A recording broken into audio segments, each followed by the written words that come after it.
तो चंद्रमा बुध को मित्र मानते हैं, लेकिन बुध चंद्रमा को मित्र नहीं मानते।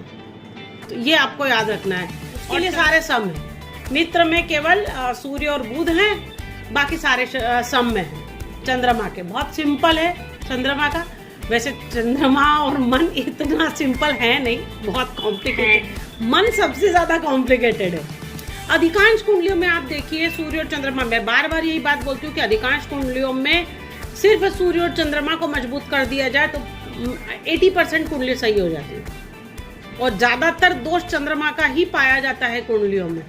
फिर आप दूसरे ग्रह, क्योंकि कोई भी ग्रह देखिए, हर ग्रह, चाहे बुध ले लीजिए बुद्धि का प्रतीक है, शनि ले लीजिए कर्म का प्रतीक है, सूर्य आत्मा है, थोड़ा सा हम सूर्य को यहाँ से अलग रख सकते हैं, अदरवाइज बृहस्पति ज्ञान है, शुक्र हमारा सुख है। ये सब चीजें, ये जो भी चीजें हैं, इसकी अनुभूति हमें कहाँ हो रही है? मन में, आत्मा, और इसके अंदर की बात है ना, जो पूर्व जन्म से आई है आने वाले जन्म तक, क्योंकि आत्मा अमर और अविनाशी है।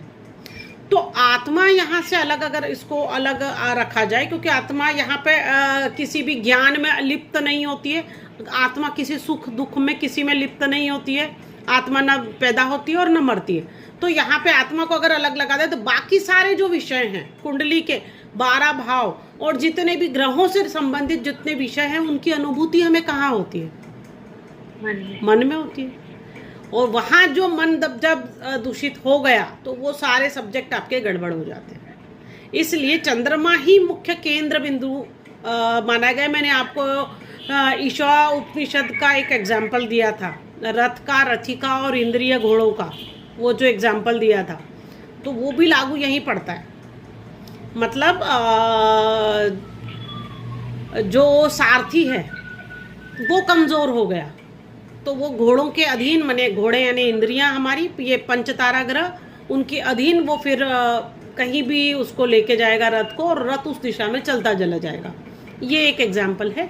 इसलिए मन जितना सिंपल यहाँ पर दिखाई दिया है नैसर्गिक, मैत्री और शत्रु में, उतना सिंपल होता नहीं है ना।